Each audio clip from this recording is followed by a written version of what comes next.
Welcome learners, this is your mentor, teacher and friend here. आज की video में हम डिस्कस करेंगे प्रोनाउन को। लास्ट की वीडियो में भी हमने प्रोनाउन को डिस्कस किया था और आज वीडियो में हम आगे प्रोसीड करेंगे। चलिए, रूल नंबर 122 से डिस्कस करना है। तो रूल नंबर 122 कहता है, since a personal pronoun is used instead of a noun, it must be of the same number, gender and person as the noun for which is stand. यानी कि चूंकि हम पर्सनल प्रोनाउन को noun की जगह पे यूज़ करते हैं, तो इस हिसाब से हमें जो सेंटेंस में नाउन आया हुआ होता है उस नाउन का same number, case pronoun, same gender and same person pronoun का ख्याल रखना होता है। कैसे? देखिए, जैसे नीचे एग्जाम्पल लिखा है, Rama is a kind boy. तो रामा कौन है, ये पता चल रहा है कि ये बॉय है। ठीक है, सेंटेंस में देखिए बॉय लिखा है तो हमें पता चल रहा है कि बॉय है। तो उस हिसाब से जब हम रामा को रिप्लेस करेंगे तो यहाँ पे ही करेंगे, ना कि शी करेंगे, क्योंकि शी जो होता है हम गर्ल के लिए यूज़ करते हैं, हम जानते हैं। ही का यूज़ करेंगे और जब पॉजिटिव एडजेक्टिव का यूज़ करना होगा तो हिज करेंगे, जो यहाँ पे यूज़ किया गया है, ना कि हर करेंगे, क्योंकि हर गर्ल्स के लिए यूज़ करते हैं और हिज बॉयज़ के लिए यूज़ करते हैं। ठीक है, वेरी सिंपल। नेक्स्ट एग्जाम्पल है उसका, Sita helps her mother in house hold work. Sita है सब्जेक्ट, पता चल रहा है कि गर्ल है, इसलिए यहाँ पे positive case pronoun, positive case adjective, क्योंकि हर यहाँ पे इसके बाद में नाउन है ना, तो इसलिए यहाँ पे पॉजिटिव केस एडजेक्टिव है और इसलिए यहाँ पे हम हर का यूज़ करेंगे, हिस्का नहीं कर सकते क्योंकि वो मैस्कुलिन केस होता है। ठीक है, ओके। आगे सेंटेंस में देखें तो अगेन शी आया है जो कि सीता को रिप्लेस कर रहा है। ठीक है, ओके। फिर हर आया है, हर हमारा पॉजिटिव केस एडजेक्टिव है जो कि लेसन के पहले आया हुआ है और सीता के लिए आया हुआ है। ठीक है, next, those beggars are idle, they refuse to work their for their living. Those, देखिए यहाँ पे जो केस है हमारा वो प्लूरल है और प्लूरल में हमने पढ़ा था कि अगर इसके लिए हमें पॉजिटिव केस एडजेक्टिव का यूज़ करना पड़ेगा तो वो देयर हो सकता है। ठीक है, या फिर पॉजिटिव केस प्रोनाउन का यूज़ करना होगा तो वो देयर्स हो सकता है। तो यहाँ पे देखिए दूसरे सेंटेंस में दे का यूज़ किया गया है, आगे देयर का यूज़ किया गया है। ठीक है, प्लूरल सब्जेक्ट चल रहा है हमारा, तो उस हिसाब से हम काम करेंगे। चलिए, फिर रूल नंबर 123 कहता है, when a pronoun stand for a collective noun. आप देखिए कलेक्टिव नाउन पे बहुत अच्छा रूल आ रहा है जिससे बहुत मिस्टेक्स आती हैं। When a pronoun stand for a collective noun, it must be in the singular number and neuter gender. जब हमें ना एक क्लास का बोध कराया जाए, क्लास मतलब कलेक्टिव नाउन का यूज़ कराया जाए, बहुत सारी चीज़ ग्रुप में हो, उनका जब बोध कराया जाए और उनका यूज़ इस तरीके से किया जाए जब हमें सारी चीज़ें इकट्ठा के सेंस में यूज़ करना हो। ठीक है, तो वहाँ पे हम उन सारी चीज़ को as a collective noun, one singular, यानी वन पर्सन तो नहीं कहेंगे, सिंगुलर कोई चीज़ मान के चलना है। ठीक है, अब इस सिंगुलर को हमें दर्शाने के लिए ना न्यूटर जेंडर का यूज़ करना पड़ेगा। ठीक है, कैसे? If the collective noun is viewed as a whole. अब वही चीज़ जो मैंने बताया आपको कि सारी चीज़ों का जो समूह है ना उसको एक साथ में एडजस्ट करके क्लासीफाई किया जाता है और उस हिसाब से सेंटेंस में फिर अपना इट का यूज़ कर सकते हैं और फिर उस हिसाब से उसका नंबर, जेंडर या पॉजिटिव केस एडजेक्टिव प्रोनाउन सबका यूज़ करना है। ठीक है, कैसे? आइए सेंटेंस के थ्रू समझेंगे। The army had to suffer terrible privations in its march. देखिए, सेंटेंस का सब्जेक्ट द आर्मी है। आर्मी क्या है? आर्मी तो वैसे कहते हैं ग्रुप को कहते हैं। कैसे ग्रुप को? जो सोल्जर्स का ग्रुप होता है। तो एक एक सोल्जर करके ढेर सारे मतलब थोड़े थोड़े सोल्जर्स करके, वन सोल्जर्स करके हमारा एक आर्मी बनाना। तो जो आर्मी है यहाँ पे कलेक्टिव नाउन हो गया। तो अब इस जो कलेक्टिव नाउन है ना, यहाँ से हमको सभी इन सभी आर्मी को एक यूनिट के थ्रू मान के चलना है और इस हिसाब से ना जब सेंटेंस में हमें ज़रूरत पड़ेगी तो हम इट का यूज़ कर लेंगे। ठीक है, अब भाई यहाँ इट का यूज़ नहीं करेंगे क्योंकि इट तो इंट्रोडक्टरी सब्जेक्ट के रूप में स्टार्टिंग में यूज़ होता है, लेकिन यहाँ पे इट्स का यूज़ करें क्योंकि ये पॉजिटिव केस एडजेक्टिव है। ठीक है जी, और नेक्स्ट देखिए, the fleet will reach its destination in a week. बिल्कुल, ये भी कलेक्टिव नाउन है तो इसके लिए भी यहाँ पे इट्स का यूज़ कर रहे हैं। Next, the crew mutinied and murdered its officer. Okay, तो जो क्रू था वो सभी ने ऐसी हरकतें की हैं जैसे, और कैसे की हैं, यानी इट्स ऑफिसर्स, यानी कि ऑफिसर्स आ रहा है और इसके पहले हमें अगर पॉजिटिव केस एडजेक्टिव का यूज़ करना होगा तो हम इट्स का यूज़ करेंगे। ठीक है, next, after a few minutes the jury gave it's verdict. After a few minutes, अब किसके लिए आ रहा है? ज्यूरी के लिए आया है। ठीक है, और ज्यूरी के लिए हम पजेसिव केस एडजेक्टिव में इट्स का यूज़ करेंगे। ठीक है, देखिए हर सेंटेंस का मीनिंग मैं आपको नहीं निकाल करके बताऊंगी, क्योंकि मैं इतना मान करके चला जा रहा है कि जो इंग्लिश का स्टूडेंट है उसको इतनी सारी चीज़ें आ रही होंगी। ठीक है, अगर 1 बाय 1 मैं एक एक चीज़ को ट्रांसलेट करूँगी ना तो वीडियो काफ़ी लेंथी हो जाएगा, जिससे हमें भी प्रॉब्लम होगी और आपको भी प्रॉब्लम होगी देखने में।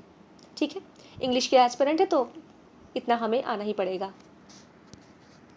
चलिए नेक्स्ट देखते हैं। अब देखिए ये एक जो कलेक्टिव नाउन का रूल है ना, इसका एक अपोजिशन भी है। क्या है? If the collective noun conveys the idea of separate individuals comprises the whole, the pronoun standing for it must be of the plural number. यानी अब जैसे हमने ऊपर पढ़ा था ना, ये जैसे आर्मी हो गया, फ्लीट हो गया, एक मिनट जी, जैसे आर्मी है, फ्लीट है, हमारा क्रू है, द ज्यूरी था ना, इन सबको हम होल यानी एक मान करके चल रहे थे। लेकिन कुछ ऐसे सेंटेंसेस जिनमें कि इन कलेक्टिव नाउन का यूज़ हो, और लेकिन इन कलेक्टिव नाउन के यूज़ से हमें ये पता चले कि चीज़ें अलग अलग हैं। ठीक है, यानी जो भी लोग हैं उसके अंदर वो सभी अपना अलग अलग बात कर रहे हैं, तो फिर हम वहाँ पे ना यहाँ पे इस तरीके का अगर कोई केस बनता है तो वहाँ पे हम ये मान के चलते हैं कि सेंटेंस में डिवाइडेशन की बात चल रही है, तो वहाँ पे हम इट का यूज़ नहीं करेंगे। जब हमें यूज़ करना होगा हम देयर का यूज़ कर लेंगे। ठीक है, यानी यहाँ पे हम 1 मान के नहीं काम करेंगे, सिंगुलर मान के काम नहीं करेंगे, यहाँ पे प्लूरल के तरीके चलेंगे। ठीक है, जैसे सेंटेंस देखिए, the jury were divided in their opinions. ठीक है, तो यहाँ पे ज्यूरी के अकॉर्डिंग क्या प्लूरल वर्ब भी आ गया, और हमें जो पजेसिव केस एडजेक्टिव यूज़ करना है देयर भी आ गया है। ठीक है, कैसे समझेंगे? ऐसे समझ रहे हैं, क्योंकि जहाँ पे यही इतनी सी आप ट्रिक बना लीजिए कि जहाँ पे हमें सेपरेशन का भाव दिखाई पड़े, डिवाइडेशन का भाव दिखाई पड़े, वहाँ पर हमें कलेक्टिव नाउन का यूज़ ना प्लूरल के तौर पे करना है, और जो वर्ब आएगी वो भी प्लूरल आएगी। The committee decided the matter without leaving there seats. Committee ये हमारा कलेक्टिव नाउन होता है, और इससे हमें 1 क्लास का बिल्कुल भी बोध नहीं हो रहा है, यानी हमें चीज़ें सेपरेट दिखाई पड़ रही हैं, डिवाइडेशन का भाव दिखाई पड़ रहा है। इस हिसाब से वर्ब भी हम प्लूरल लेंगे, और जब हमें पजेसिव केस एडजेक्टिव का यूज़ करना होगा तो हम यहाँ इट्स का यूज़ ना करके देयर का यूज़ करेंगे। ठीक है, नेक्स्ट, तो ये बहुत अच्छा रूल था, बहुत इंपॉर्टेंट भी एग्जाम में आता है, ध्यान रखेंगे। 124 रूल कह रहा है, when 2 or more singular nouns are joined by and the plural, the pronoun used for them must be plural. कहने का मतलब वही है कि यदि सेंटेंस का सब्जेक्ट कोई या तो प्लूरल हो, या तो फिर कोई सिंगुलर ही हो लेकिन 2 हो या 2 से ज़्यादा हो, ठीक है, और वो एंड से जुड़े हो, तो इस हिसाब से जो भी हमारा प्रोनाउन यूज़ होगा, चाहे प्रोनाउन कहिए चाहे वर्ब कहिए, वो प्लूरल के तरीके यूज़ होगा।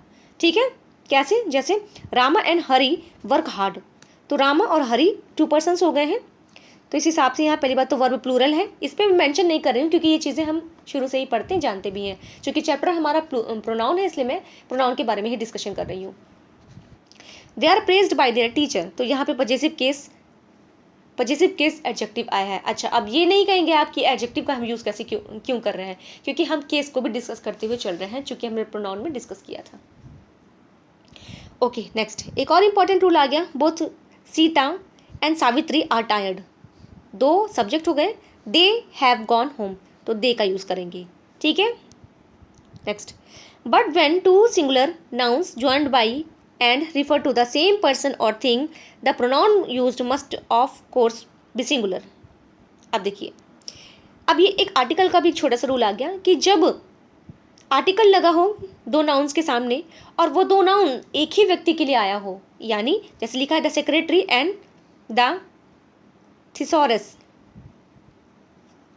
थिसॉरर, माफ़ कीजिएगा जी, तो जो सेक्रेटरी है और जो थिसॉरर है ये दोनों एक ही पर्सन है। ठीक है, is negligent of his duty, तो कहने का मतलब है ये दोनों पर्सन एक ही व्यक्ति है। ऐसा क्यों? क्योंकि आर्टिकल द सिर्फ एक के सामने आया है।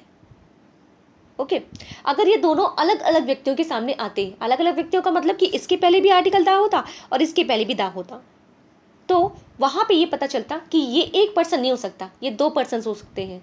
ठीक है, ध्यान रखेंगे, और उस हिसाब से ना यहाँ पे पजेसिव केस एडजेक्टिव का या प्रोनाउन का जिसका भी यूज़ करना होगा हम करेंगे, और इसलिए हमने यहाँ पे हिज का यूज़ किया है। क्यों किया है? क्योंकि यहाँ पे आर्टिकल एक के पहले आया है और इससे पता चल रहा है कि दोनों व्यक्ति एक ही हैं। ठीक है, next, when 2 singular nouns join by and are preceded by each and every, the pronoun must be singular. बहुत इंपॉर्टेंट रूल है, ध्यान रखेंगे, एग्जाम में आते रहते हैं। जब दो सिंगुलर नाउन्स होते हैं ना और जुड़े हुए होते हैं किससे, इच और एवरी से, यानी किसी नाउन के पहले हम इच और एवरी का अगर यूज़ करते हैं ना तो जो वर्ब होती है वो भी सिंगुलर होती है और जो एडजेक्टिव बनता है पजेसिव केस उसका भी ध्यान हमें सिंगुलर के तौर पर रखना होता है और प्रोनाउन का भी। ठीक है, कैसे देखिए, द सेक्रेट, माफ़ कीजिएगा, every soldier and every seller. अब यहाँ पे एवरी सोल्जर है, एवरी सेलर है, यहाँ पे वर्ब कैसी हुई, सिंगुलर हुई, चूंकि यहाँ पे बता रहा है ना सिंगुलर करनी पड़ेगी। और पजेसिव केस एडजेक्टिव भी देखिए सिंगुलर ही है। Next, when two or more singular nouns are joined by either or, neither nor या और, इन सभी से अगर यूज़ किया जाता है तो pronoun is generally used singular, यानी रामा और हरी मस्ट लेंड हिज हैंड। जैसे हमने पढ़ा कि खाली और हो या आइदर और हो या नाइदर नॉर हो, इन सभी के बाद में जो भी हमारा सब्जेक्ट आता है, यानी सेकंड सब्जेक्ट, ये कह लीजिए, ये हरी कह लीजिए या अमीना कह लीजिए या करीम कह लीजिए, इसके अकॉर्डिंग हमें वर्ब और पजेसिव के एडजेक्टिव का यूज़ करना है। जैसे हरी के लिए आया है हिज, सिंगुलर है, मैस्कुलिन है इसलिए। अमीना है, हर आया है क्योंकि ये फेमिनिन है, सिंगुलर है इसलिए। करीम है, हिज आया है क्योंकि मैस्कुलिन है, सिंगुलर है। अच्छा रूल है, ध्यान रखेंगे। Next, when a plural noun and a singular noun are joined by or nor, the pronoun must be in the plural as either the manager or his assistant failed in their duty। बिल्कुल वही जैसा भी मैंने ऊपर वाला rule समझाया उसी के अकॉर्डिंग है ये भी। कह रहा है कि either the manager यानी चाहे मैनेजर या फिर assistants failed in their duty. यहाँ पे देयर का यूज़ क्यों किया गया, क्योंकि यहाँ पे जो सेकेंड वाला नाउन है ना हिज असिस्टेंट्स, देखिए ये प्लूरल है। ठीक है, तो मैंने क्या बताया कि इनके बाद में ये जो पीछे आ रहे हैं कुछ सब्जेक्ट, ये जो आ रहे हैं और नॉर आ रहे हैं, आइदर और आ रहे हैं, नाइदर नॉर आ रहे हैं, इनमें जो पीछे यूज़ किया जाता है सब्जेक्ट ना, या कह लें कि वर्ब के पास जो सब्जेक्ट होता है ना उसके अकॉर्डिंग सिंगुलर या प्लूरल का यूज़ करते हैं। अगर सिंगुलर कोई सब्जेक्ट होगा पास तो सिंगुलर के थ्रू यूज़ करेंगे, अगर प्लूरल सब्जेक्ट होगा तो प्लूरल वर्ब या प्लूरल पजेसिव एडजेक्टिव का यूज़ करेंगे। ठीक है, नेक्स्ट, व्हेन ए प्लूरल, माफ़ कीजिएगा, when a pronoun refers to more than one noun or pronoun of different persons is must be of the first person plural in preference in the second and of the second person plural in preference to the third। अच्छा, सीधी सी बात है, एक शब्द में, एक sentence में आपको मैं बता देती हूँ कि जो अगर किसी सेंटेंस में हमको तीनों सब्जेक्ट का, मतलब तीनों नंबर का, यानी तीनों पर्सन्स का यूज़ करना हो, first person, second person, third person, तीनों का यूज़ करना हो, तो सबसे पहले अगर जनरली सेंटेंस है तो हमें 2, 3, 1 का रूल लगाना चाहिए। इसका मतलब क्या, सेकंड पर्सन प्रोनाउन, फिर थर्ड पर्सन, फिर फर्स्ट पर्सन, यानी सेंटेंस में सबसे आगे ये चलेगा, फिर थर्ड पर्सन आ जाएगा, फिर फर्स्ट पर्सन आएगा, यानी कि हमें अपने आप को एकदम लास्ट में रखना है। ठीक है, कैसे, ये देखिए सेंटेंस लिखा हुआ है, you and I have done our duty. You, 2 था, 3 था एंड 1 था, 3 इसमें है नहीं, 1 ही है, तो 2 1 का रूल लग गया।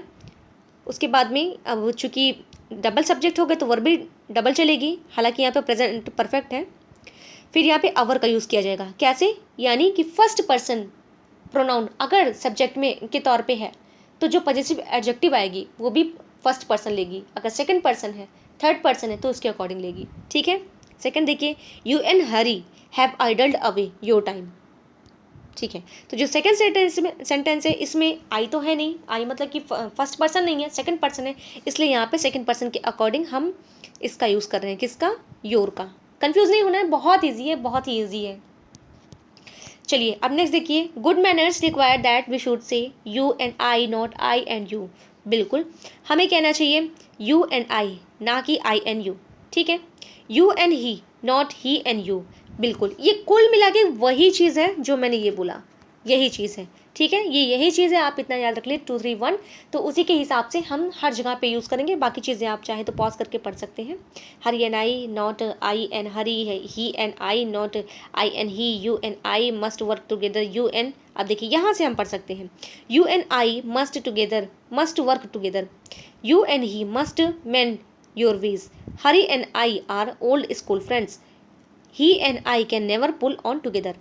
बिल्कुल। अच्छा, एक चीज़ का और ध्यान रखेंगे, अगर ये तो थे जनरल सेंटेंस जिसमें हम सही बातों को कह रहे थे, अगर हमें ना गलत बातों को कहना हो, यानी कहीं से किसी सेंटेंस में हमें थर्ड तीनों पर्सन हो और उससे कोई गलती, कोई पाप, कोई क्राइम का बोध हो, तो वहाँ पे हमें 1 2 3 का रूल लगा देना है, ठीक है। तो वहाँ हमें टू जी 2 3 1 जो कि जनरल सेंटेंस में लगता है, इसका यूज़ ना करके हमें 1 2 3 का यूज़ करना पड़ेगा, ठीक है। और यही प्रोसीजर हम यूज़ कर सकते हैं जब प्लूरल सब्जेक्ट हो, ठीक है।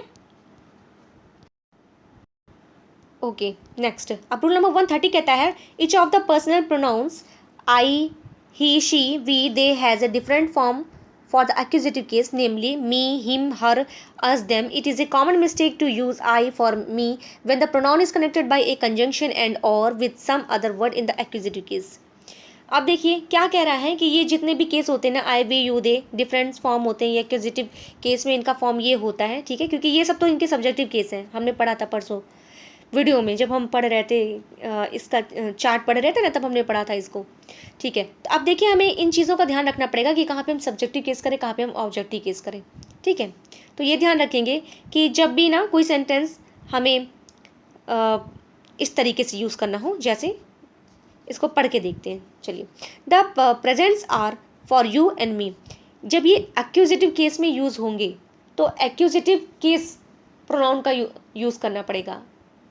कहने का मतलब अगर ये वर्ब के बाद होंगे तो हमें एक्यूजेटिव केस का यूज़ करना पड़ेगा, वर्ब के पहले होंगे तो सब्जेक्टिव केस में यूज़ करना पड़ेगा, ठीक है। तो जो गिवन सेंटेंस था the presents are for you and me का यूज़ क्यों किया गया यहाँ पे, क्योंकि देखिए वर्ब आ चुकी थी, वर्ब के बाद में हमको एक्यूजेटिव केस की प्रोनाउन की आवश्यकता थी, ठीक है। तो यहाँ पे हम आई का यूज़ नहीं करेंगे, इसीलिए लिखा भी है आपके सामने नॉट आई।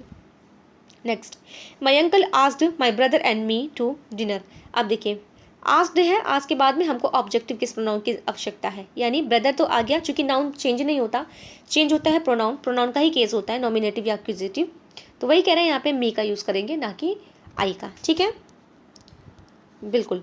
अब देखिए अब एक और मोस्ट इंपॉर्टेंट एक रूल आपके सामने दिख रहा है कि जब प्रीपोजिशन का यूज़ किया होता है ना, तो प्रीपोजिशन के यूज़ के बाद में जो केस प्रोनाउन आता है वो नॉमिनेटिव केस में नहीं होता है, वो एक्यूजेटिव केस में होना चाहिए। जैसे nobody will help you but me, यहाँ पे आई नहीं करेंगे, क्यों, क्योंकि बट आया हुआ है, okay. Take care to use the accusative form after but in such cases. अच्छा, अब हमें इससे रिलेटेड कुछ बहुत सारे सेंटेंसेस बना करके प्रैक्टिस करनी पड़ेगी। चलिए, तो आज का हमारा ये सेशन फिनिश हुआ, कैसा लगा मुझे ज़रूर बताएं, कहीं कोई मिस्टेक आपको कुछ दिखाई पड़े, कोई बात मुझे कहनी हो तो मुझे ज़रूर मैसेज करें। और रिवीजन अगर करना हो मेरे साथ ज़रूर जुड़ सकते हैं, यूपी टीजीटी पीजीटी इंग्लिश जिसमें भी आपके एग्जाम में आती है, मेरे साथ में जुड़ सकते हैं, okay. Thank you so much, bye bye, take care.